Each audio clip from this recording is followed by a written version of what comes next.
इधर आपका प्रोजेक्ट है लोकलहोस्ट 888। जो भी जुपिटर ऑन करोगे तभी आपको यहाँ पे दिखेगा। जुपिटर ऑन करने के लिए आपको ओपन विथ जुपिटर नोटबुक करना पड़ेगा। फिर आपको जो प्रोजेक्ट दिया गया है एक्सट्रैक्ट करना है और आपके यूजर्स फोल्डर और वहाँ पे जो आपका नाम होगा यूज़र का नाम वहाँ पे डालना है। तो जैसे आप ये यहाँ पे देखोगे डुप्लीकेट क्वेश्चन आंसर, फिर ये आपको रन करना है app for final .ipynb file. इसके बाद आपको ये शिफ्ट एंटर दबाना है, कीबोर्ड में शिफ्ट एंटर एक साथ दबाना है। यहाँ पे जैसे आप रन करोगे, अभी मैं इसकी प्रोसेसिंग एक्सप्लेन करूँगा आपको। शिफ्ट एंटर करने के बाद यहाँ पे जब तक लोकलहोस्ट 5000 डिस्प्ले नहीं होता तब तक आपको इसे रन करना है।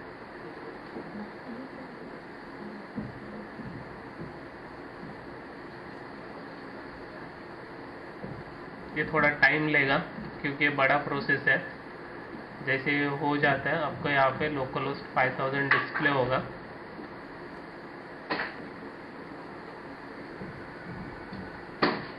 यहाँ पे डिस्प्ले हुआ है। तो जैसे आप कोई भी लोकलहोस्ट 5000 ऐप एंट्री करोगे आपको लॉगिन डालना है। लॉगिन यूज़र नेम पासवर्ड है ये।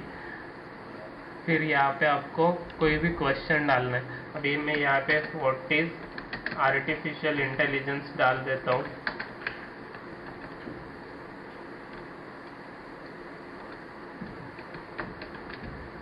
तो ये मैच होता है input matches with question what is artificial intelligence definition define with 0.99 probability. इसका मीनिंग है कि ये 99% इससे मैच होता है। तो ये यहाँ पे हुआ। ये जो है एल्गोरिदम DNN से यूज़ करके DNN एल्गोरिदम यूज़ किया है, डीप न्यूरल नेटवर्क। फिर यहाँ पे आप SVM क्लासिफिकेशन से भी सेम क्वेश्चन देख सकते हो। अभी मैंने यहाँ पे जो क्वेश्चंस डाले थे नोटपैड में, अब देख पाओगे यहाँ पे कि अगर मैं व्हाट इज सेंटिमेंटल एनालिसिस ऐसा क्वेश्चन डालता हूँ यहाँ पे तो उसका आंसर आएगा ये। लेकिन ये मैचिंग हो रहा है, प्रोबेबिलिटी की 39% मैचिंग हो तभी ये आउटपुट दे रहा है। आप सेम चीज़ रैंडम फॉरेस्ट के साथ देख सकते हो।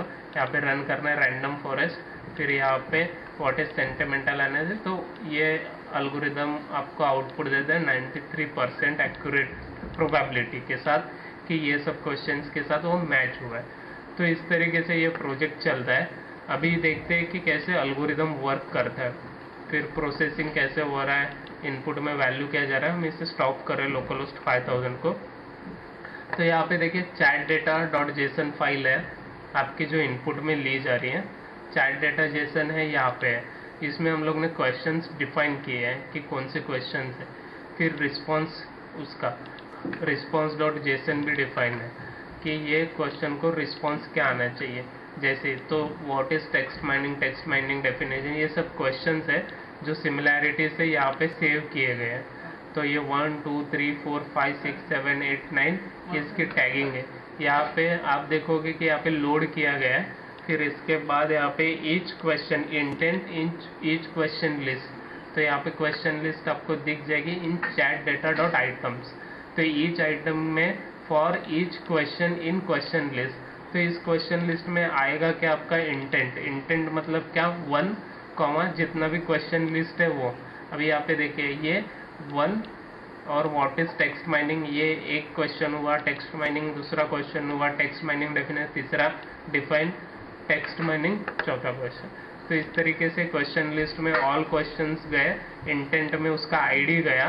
फिर each question in question list, training dictionary एक बाय डिफॉल्ट हैशमैप डेटा है, हैशमैप है, डिक्शनरी है जिसमें आप क्वेश्चंस लेके उसको इंटेंट के साथ जस्ट मैपिंग कर रहे हो ईच क्वेश्चन को इंटेंट के साथ। ये क्यों किया गया है? क्योंकि डिक्शनरी जो होता है वो डुप्लीकेट रिमूव कर देता है। तो इससे आपका जो भी डुप्लीकेट क्वेश्चन होगा वो यहाँ पर ही हैंडल होगा। फिर आप निकाल रहे ये ऐसा ईच लिस्ट के ईच आइटम के साथ ईच क्वेश्चन के साथ होगा। तो जैसे ही आप फीचर डिसाइड कर रहे हो तो फीचर में क्या होगा कि ट्रेनिंग डिक्शनरी के कीज जो है जो की और लेबल क्या होगा, लेबल मतलब ये 1 2 3 4 5 6 7 8 9 और रिस्पॉन्स पे 1 2 3 5 4 6 7 8 9। ये इसके रिस्पॉन्स के साथ अटैच हो जाएगा। तो आप देख सकते हो कि इस यहाँ पे फीचर में training list, training dictionary keys के साथ और यहाँ पे ट्रेनिंग लेबल के साथ वैल्यू अटैच हो रहा है। तो फीचर में आपको यहाँ पे कीज मिल जाएंगे जो कि क्वेश्चन है, और वैल्यूज मिल जाएंगे जो कि 1 2 3 4 5 नंबरिंग है ईच क्वेश्चन का। फिर यहाँ पे sklearn feature extraction text TF-IDF फैक्टराइजर, ये TF-IDF फैक्टराइजर आपके फीचर्स के जितने भी क्वेश्चन हो गए उसको ट्रांसफॉर्म करेगा अरे में। लेबल्स को भी रीशेप किया जाएगा -1 to 1 में, मतलब कि आपका जो भी न्यूमेरिक नंबर है 1 2 3 4 उस तरीके से लेबल्स यहाँ पे असाइन हो रहे हैं। यहाँ पे रैंडम फॉरेस्ट क्लासीफायर यूज किया, इसे एल्गोरिदम में फिट किया। अभी यहाँ पे सेम ऐसे ही SVM में फिट किया है, बस इतना ही है।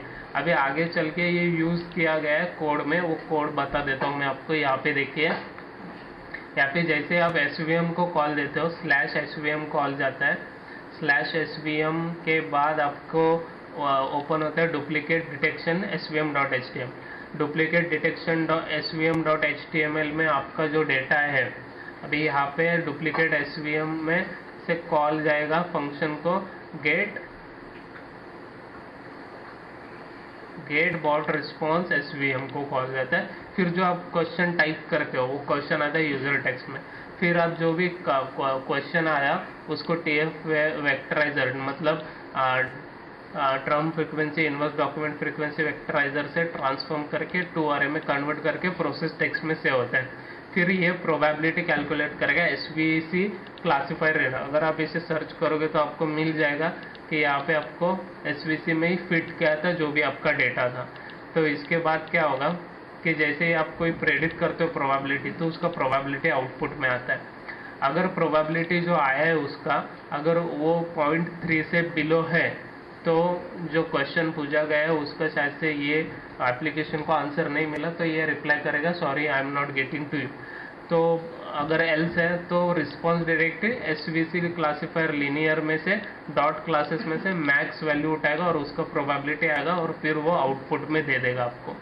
इस तरीके से ये पूरा प्रोजेक्ट चलेगा। सेम रैंडम फॉरेस्ट में हो रहा है। रैंडम फॉरेस्ट में भी प्रोबेबिलिटी कैलकुलेट होगा। अगर ग्रेटर लेस देन 0.6 है sorry I am not getting you, अगर ग्रेटर देन है तो वो रैंडम फॉरेस्ट। यहाँ पे देखो रैंडम फॉरेस्ट कोई प्रेडिक्शन के लिए बुलाएगा, रैंडम फॉरेस्ट से RNN। यहाँ पे देखोगे आप RNN यहाँ पे यूज किया गया है तो आपको RNN यहाँ पे फिट मिलेगा।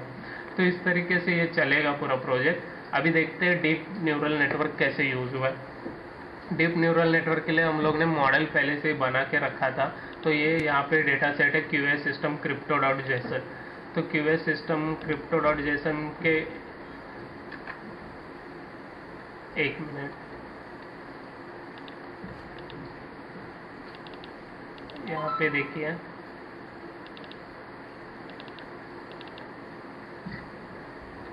देखिए ये फाइल है।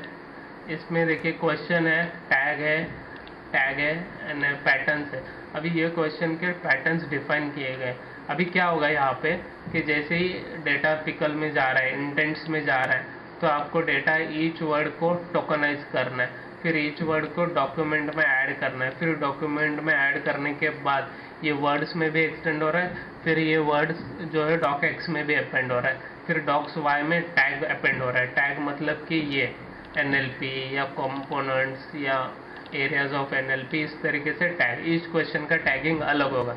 तो लेबल्स अपेंड करेंगे तो हम लोग स्टेमिंग कर रहे हैं, लोअर में कन्वर्ट कर रहे हैं, सॉर्टेड कर रहे हैं लेबल को अल्फ़ाबेटिकली। तो जैसे ही कोई भी आप लेबल में डेटा जाएगा, bag of word model apply होगा। स्टेमर में लोअर केस में से हर एक डॉक्यूमेंट्स आएगा, वो यहाँ पे स्टोर है बैग डॉट अपेंड 1। जो अगर वो वर्ड वहाँ पे है मतलब कि आपको डिक्शनरी का पूरा एंटायर जितने भी वर्ड्स है उनका 101010 कॉम्बिनेशन में आपको आउटपुट मिलेगा। अगर समझ लीजिए वो वर्ड प्रेजेंट है आपके सेंटेंस में तो उसको वो 1 रिप्रेजेंट करेगा, अगर नहीं है तो उसको 0 रिप्रेजेंट करेगा। तो आउटपुट रो में जब आउटपुट एम्प्टी आएगा, ट्रेनिंग में आप अपेंड कर रहे हो बैग जो भी पर्टिकुलर वर्ड है, और आउटपुट में अपेंड करोगे आउटपुट रो जो कि docsy में हम लोग ने लेबलिंग स्टोर किया है। जैसे ही कोई पिकल अभी क्या होता है कि पिकल एक मॉडल स्टोर सेव करने के लिए हम लोग बनाते, क्योंकि हम लोग को ये ट्रेनिंग बार बार ना करनी पड़े। तो जैसे ही आपके पास पिकल आएगा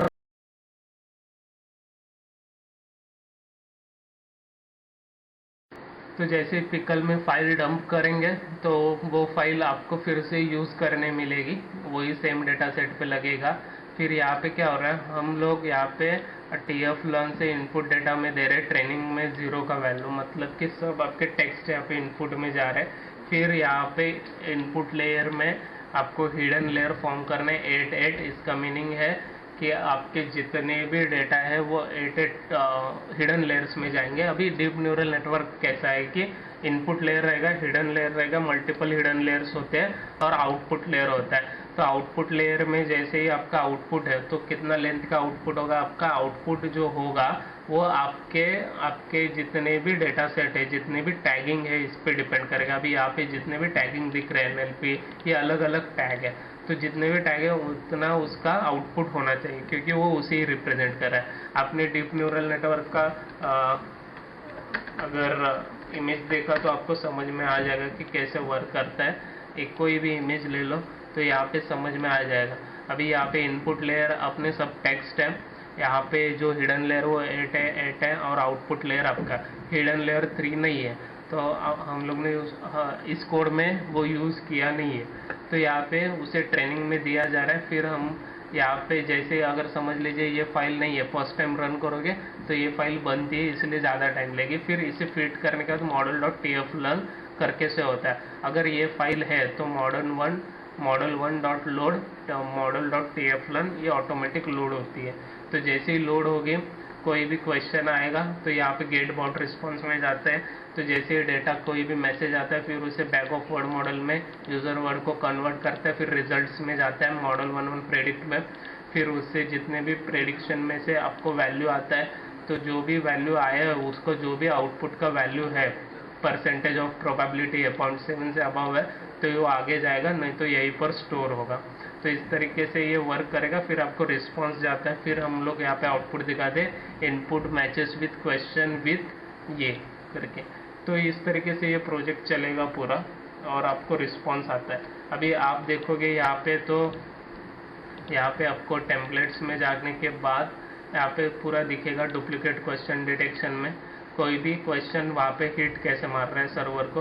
यहाँ पे देखो गेट मेथड है, गेट मेथड में यूज़र इनपुट टेक्स्ट जाएगा, फिर गेट मेथड में से जो भी अभी यहाँ पे गेट मेथड सर्च करोगे, यहाँ पे गेट मेथड है ये है, और गेट बाउंड रिस्पॉन्स। तो जो भी मैसेज जा रहा है, जो भी मैसेज आएगा रिटर्न करेगा, वो रिटर्न किया हुआ मैसेज यहाँ पे जाके document.element id में यहाँ पे डेटा में अपेंड होके चैट बॉक्स में अपेंड होके bot.html जो भी आपका रिस्पॉन्स आएगा वो अपेंड होके आपको डिस्प्ले हो रहा है। सेम इसी तरीके से डिटेक्शन ऑफ रैंडम फॉरेस्ट में फंक्शन अलग कॉल किया गया है, देखिए gate random forest function call किया है। सेम इसी तरीके से आपको SVM में कॉल किया गया है, यहाँ पे SVM में डेटा दिखेगा।